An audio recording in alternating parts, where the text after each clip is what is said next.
নমস্কার বন্ধুরা, সুশীলার রান্নাঘরে আজকের পর্বে আপনাদের সবাইকে স্বাগতম। আজ চলে এসেছি ক্যারামেল কেকের রেসিপি নিয়ে।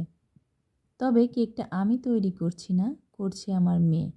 আমার মেয়ের রান্নাবান্নার দিকে একদমই ঝোঁক নেই, তাও দেখি শখ করে হঠাৎ কেক বানালো, আর আমিও সেটা আপনাদের সঙ্গে শেয়ার করলাম। প্রথমে আমি ক্যারামেলটা তৈরি করে নেব। কড়াইটা আমি আগে থেকে গরম করে নিয়েছি। এবার কড়াইতে দিয়ে দেব 200 গ্রাম চিনি। এর মধ্যে দিয়ে দেব 2 টেবিল চামচ জল। চিনিটা প্রায় মেল্ট হয়ে এসেছে। এবার আমি গ্যাসটাকে মিডিয়াম ফ্লেমে রেখে ক্যারামেলটা ধীরে ধীরে তৈরি করে নেব। মনে রাখতে হবে, চিনিটা দেওয়ার পর মেল্ট না হওয়া পর্যন্ত চিনিটা নাড়ানো যাবে না। এবার কেকের ব্যাটারটা তৈরি করে নেব। প্রথমে দিয়ে দেব 120 ml দুধ।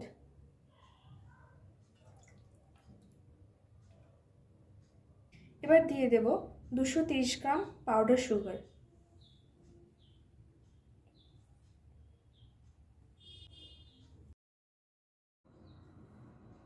দিয়ে দেব 120 ml সাদা তেল। এবার তিনটি উপকরণ আমি খুব ভালোভাবে মিশিয়ে নেব।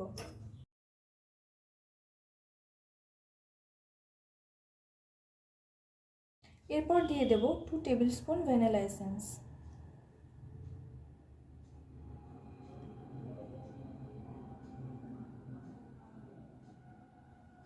আবারও মিশ্রণটাকে ভালোভাবে মিশিয়ে নেব।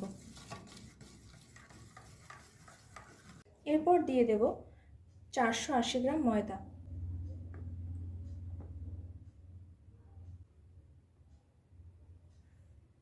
এর মধ্যে দিয়ে দেব 2 টেবিল স্পুন গুঁড়ো দুধ, 1 table spoon baking powder, half table spoon baking soda, 1/4 table spoon নুন। আবারও ভালো করে মিক্স করে নেব।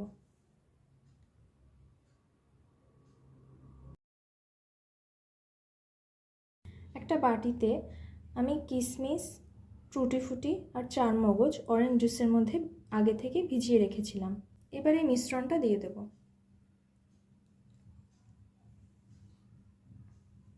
এবার দিয়ে দেব খেজুর, কাজু বাদাম। এবার ক্যারামেলটা দিয়ে দেব।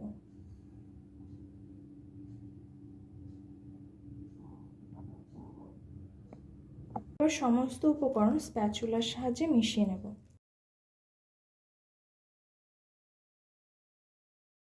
ব্যাটারটা একটু ঘন হয়ে গেছে। এর মধ্যে আমি 3 টেবিল স্পুন দুধ দিয়ে দেব।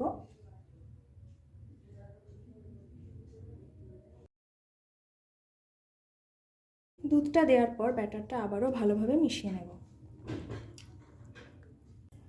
এখানে আমি কেক মোল্ডের মধ্যে বাটার পেপারে ঘি মাখিয়ে দিয়ে নিয়েছি।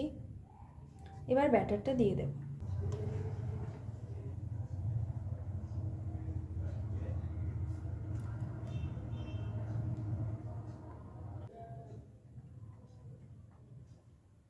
এবার আমি ব্যাটারটা একটু ট্যাপ করে নেব। এবার আমি কেকটা বেক করে নেব। একটা কড়াইতে আমি লবণ দিয়ে প্রিহিট করে নিয়েছি। এবার কেকের মোল্ডটা এতে দিয়ে দেব। এবার ঢাকনা দিয়ে ঢেকে দিলাম। এবার এই ঢাকনার ছিদ্রটা বন্ধ করে দিলাম। এবার কেকটা 50 মিনিট ধরে বেক হতে দেব। 50 থেকে 55 মিনিট পর ঢাকনাটা তুলে নেব।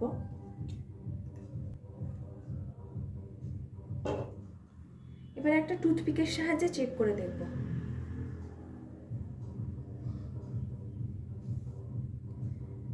কাঠিতে একদমই লেগে নেই, মানে কেকটা পুরোপুরি বেক হয়ে গেছে। আজকের কেকটা দিদি বানিয়েছে, আমি টেস্ট করে দেখব।